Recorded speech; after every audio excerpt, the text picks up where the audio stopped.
তাপদাহের খবর জানাতে রাজধানীর আবহাওয়া অফিস থেকে সরাসরি যোগ দিচ্ছেন সহকর্মী মাজহারুল ইসলাম। মাজহার আছেন আমাদের সঙ্গে। মাজহার, তাপপ্রবাহের বিষয়ে আবহাওয়া অফিস কি বলছে জানাবেন? এই নিয়ে আপনাকে ধন্যবাদ। আপনি যেমনটা বলছিলেন তাপপ্রবাহ বেড়েই চলছে, শুধু রাজধানী ঢাকাতে না, রাজধানী ঢাকার বাইরেও কিন্তু তাপপ্রবাহ বেড়ে চলছে। সকাল থেকে আমরা তাপপ্রবাহ খবর রাখছিলাম, তাপপ্রবাহ নিয়ে আসলে কোনো স্বস্তির খবর নেই। এই মুহূর্তে আছি আমরা রাজধানীর আগারগাঁও আবহাওয়া অফিসে। এখানে এসে আমরা আবহাওয়াবিদদের সাথে কথা বলে যেটা জানতে পারলাম যে তাপপ্রবাহ চলছে, বিশেষ করে রাজধানী ঢাকা, এটা চলমান থাকবে। সবচেয়ে বেশি অতি তীব্র তাপপ্রবাহ কিন্তু চলছে খুলনা এবং রাজশাহী বিভাগে।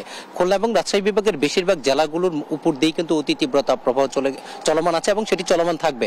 যদিও চুয়াডাঙ্গায় হালকা পরিমাণে কিছু বৃষ্টি হয়েছে, এই বৃষ্টি নিয়ে যারা যেটি বলেছে, এই ধরনের অল্প পরিমাণ বৃষ্টি কিন্তু তাপপ্রবাহ কমাতে কোনো ধরনের সহযোগিতা করবে না, বরঞ্চ আপাতত বৃষ্টির তারা কোনো সম্ভাবনা দেখছেন না। খুলনা এবং রাজশাহী বিভাগের উপর দিয়ে অতিরিক্ত তাপমাত্রা প্রবাহিত থাকলো, বাকি যে 7-6 বিভাগ আছে এই বিভাগগুলোর উপর দিয়ে কিন্তু মৃদু তাপপ্রবাহ চলমান আছে। তবে রাজধানী ঢাকার তাপপ্রবাহ প্রতিদিনের কখনো বাড়ছে কখনো কমছে। গতকাল তাপপ্রবাহ কিছুটা কম থাকলো, আজকে কিন্তু তাপপ্রবাহ আবার বেড়ে গেছে কালকের চেয়ে। তারা বৃষ্টি সম্পর্কে যে খবরটি আমাদেরকে জানিয়েছে, আপাতত বৃষ্টি হওয়ার কোনো সম্ভাবনা নেই এবং এপ্রিল জুড়ে এই তাপপ্রবাহ চলমান থাকবে। বৃষ্টি না হওয়ার কারণ আমরা যেটা তাদেরকে জিজ্ঞেস করেছিলাম যে এমন সময়ে কেন বৃষ্টি হচ্ছে না, বৈশাখ মাসে নর্মালি বৃষ্টি হওয়ার কথা, তারা যেটি জানিয়েছে এই যে জলবায়ু পরিবর্তনের যে একটা প্রভাব বাংলাদেশের উপর দিয়ে বয়ে যাচ্ছে, এটি কিন্তু তার প্রমাণ। এবং গাছ কাটা নিয়ে আমরা তাদেরকে প্রশ্ন করেছিলাম, রাজধানী ঢাকায় যে পরিমাণ গাছ কাটা হচ্ছে এর প্রভাব সেটা এর উপর কোনো আছে কিনা। তারা যেটি জানিয়েছে অবশ্যই আছে।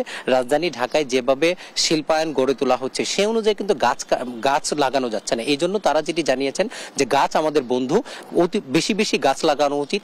এতে করে পরিবেশ যেমন ভালো থাকে, পরিবেশ ভালো থাকলে মানুষও ভালো থাকে। আপনি জানেন যে ইতিমধ্যেই এই অতিরিক্ত তাপপ্রবাহের পরে কিন্তু মানুষজন অসুস্থ হয়ে পড়ছে, বিশেষ করে পানিবাহিত রোগ বেশি পরিমাণে বাড়ছে, হাসপাতালগুলোতে কিন্তু ভিড় বাড়ছে। শিক্ষার্থীরা যেন কোনো রকমের দুর্ভোগ না পড়ে এই জন্য শিক্ষা মন্ত্রণালয় এবং স্বাস্থ্য মন্ত্রণালয়ের সমন্বিতভাবে তারা কিন্তু শিক্ষা প্রতিষ্ঠানগুলোকে ইতিমধ্যেই বন্ধ করে দিয়েছেন। আমরা আবহাওয়া অফিসকে প্রশ্ন করেছিলাম যে 3 দিনের যে হিট ওয়েভ জারি আছে সেটি আরো চলমান থাকবে কিনা। তারা যেটি জানিয়েছে এটি বাড়ারই সম্ভাবনা আছে এবং আজকের পরে তারা আবার হয়তো বা 72 ঘন্টার জন্য হিট অ্যালার্ট জারি করবেন।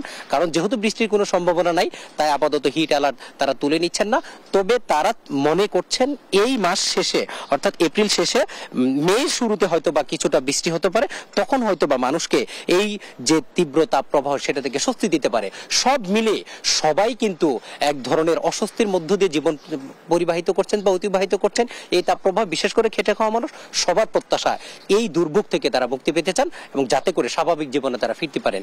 এই ছিল রাজধানীর আবহাওয়া অফিস থেকে আমার কাছে আবহাওয়া সম্পর্কিত সর্বশেষ তথ্য। মাজহার, অসংখ্য ধন্যবাদ আপনাকে। দর্শক, তাপপ্রবাহের খবরাখবর জানাচ্ছিলেন সহকর্মী মাজহার।